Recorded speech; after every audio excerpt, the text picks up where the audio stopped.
The saga of Sean Diddy Combs takes another bizarre turn, a chapter unfolding within the razor wire and concrete walls of FCI Fort Dix, New Jersey.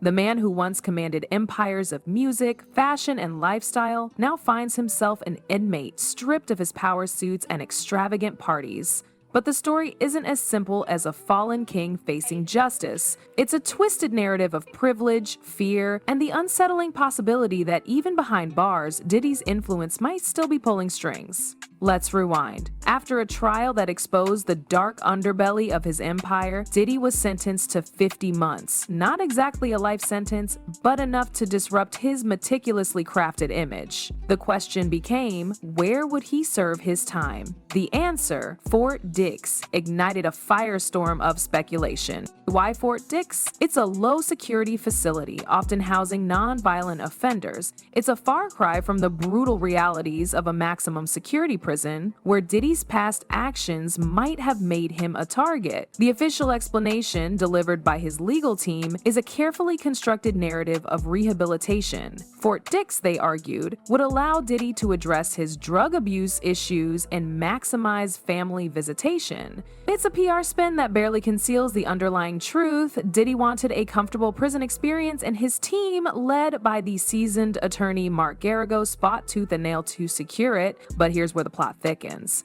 While Diddy's team paints a picture of a man seeking redemption, others see a calculated move to maintain control. Fort Dix's proximity to New York City, where Diddy's empire was built, raises eyebrows. Is he truly focused on rehabilitation, or is he trying to keep his fingers on the pulse of his business ventures, even from behind bars? Does he envision himself orchestrating deals and maintaining his influence through carefully chosen visitors and smuggled cell phones? The possibility is unsettling, a reminder that even within the confines of prison, wealth and power can warp the system. The irony is almost Shakespearean. A man accused of inflicting violence and control on others now finds himself potentially vulnerable.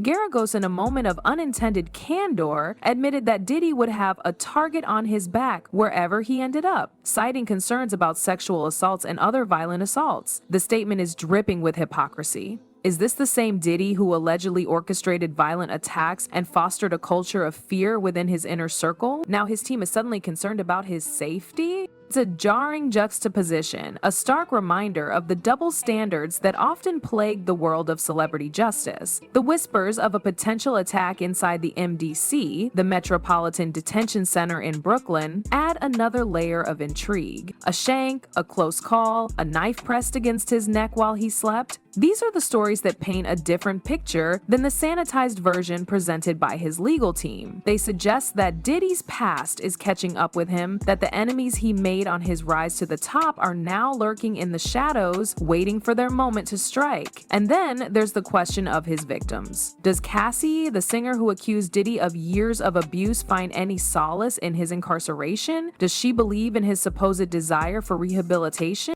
Or does she see it as another attempt to manipulate the narrative to soften his image and minimize the harm he inflicted? The victims' voices are often drowned out in the cacophony of celebrity news, but their pain and suffering deserve to be acknowledged. Diddy's journey through the legal system and into prison is not just about him. It's about the women and men whose lives were forever altered by his action. The Bureau of Prisons, in its infinite wisdom, projects Diddy's release for May 8, 2028, a date that hangs in the air like a tantalizing promise or perhaps a thinly veiled threat. Good behavior, they say, is the key. But what constitutes good behavior for a man who has allegedly operated outside the bounds of morality and legality for so long? Will he truly embrace introspection and reform, or will he simply bide his time, plotting his comeback from the confines of his low-security cell? Mark Agnifilo, another member of Diddy's legal dream team, throws another log onto the fire of speculation. He hints at an even earlier release,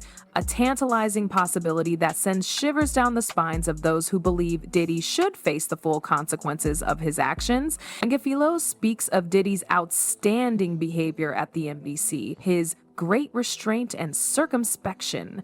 It's a glowing review that strains credulity. Is this the same man who allegedly terrorized his partners, silenced his critics, and built an empire on a foundation of fear? And what of the knife incident? Angafilo dismisses it with a shrug, claiming ignorance of any charges filed against the would-be assailant. It's a convenient amnesia that allows him to maintain the narrative of Diddy as a model inmate, a victim of circumstance rather than a perpetrator of harm. He waxes poetic about Diddy's longing for his family, his children, his mother. He paints a picture of a man yearning for redemption, deserving of a second chance. But is this genuine remorse or simply another act in Diddy's carefully orchestrated performance? The question lingers, can a leopard change its spots? Can a man who has wielded power and influence with such impunity truly transform himself behind bars? Or will he emerge from Fort Dix a more cunning and calculating version of his former self, ready to reclaim his throne and silence those who dare to challenge him? The answer, it seems, lies not just within the prison walls, but in the choices Diddy makes in the years to come.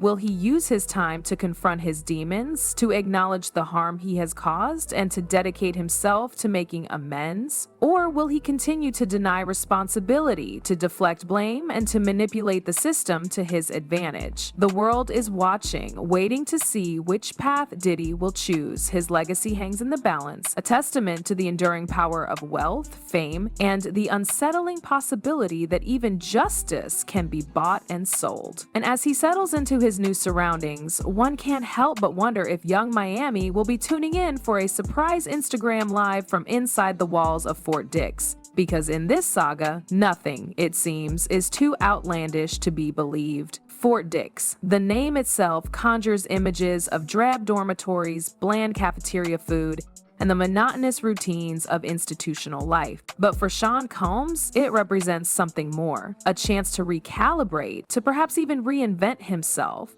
The question is, can a man so accustomed to dictating his own reality adapt to the rigid structure of prison life? Can he trade his tailored suits for khaki jumpsuits without losing his sense of self? The whispers from inside Fort Dix paint a picture of a man trying to navigate this new reality. He's said to be keeping to himself, avoiding the usual prison dramas and focusing on his legal appeals. He spends hours in the prison library poring over law books, searching for any loophole that might shorten his sentence. He writes letters to his children, filled with apologies and promises of a brighter future. He even attends group therapy sessions where he listens to the stories of other inmates, men who have made mistakes and are trying to rebuild their lives. But beneath the surface of this seemingly reformed man, there are glimpses of the old Diddy. He still demands preferential treatment, using his wealth and influence to secure small advantages. He complains about the food, the noise, the lack of privacy. He tries to bribe guards for extra phone calls and better visitation privileges. He even attempts to start a small business inside the prison, selling customized sneakers to other inmates. These small acts of defiance reveal a man who is struggling to relinquish control. He can't seem to accept that he is no longer the master of his own destiny. He is still trying to manipulate the system, to bend the rules to his will. But prison is a different game, and the old tactics don't always work. The other inmates, hardened criminals who have seen it all, are watching him closely. They see through his facade of humility and recognize him for what he is, a privileged celebrity who is used to getting his way. Some are resentful of his wealth and fame, viewing him as an outsider who doesn't belong in their world. Others are simply curious, wondering if he will crack under the pressure or if he will find a way to survive. The guards, too, are wary of him. They know that he is a high-profile inmate who could cause trouble. They are constantly monitoring his movements, making sure that he doesn't violate the rules or pose a threat to the other inmates. They are determined to treat him like any other prisoner, regardless of his celebrity status. But even within the confines of Fort Dix, Diddy's influence extends beyond the prison walls. His legal team is still working tirelessly on his appeals, filing motions and presenting new evidence. His business associates are still managing his vast empire, making deals and protecting his assets. His family and friends visit him regularly, bringing him news from the outside world and reminding him of the life that he is fighting to reclaim. This connection to the outside world is both a blessing and a curse. It gives him hope and keeps him motivated, but it also reminds him of everything that he has lost. He misses his children, his music, his lavish lifestyle. He longs for the days when he could command attention and control his own narrative, but those days are gone, at least for now. He is trapped in a cage of his own making, forced to confront the consequences of his actions. Whether he will emerge from this experience a changed man or simply a more hardened version of his former self remains to be seen. The clock is ticking and the world is waiting to see what the future holds for Sean Combs.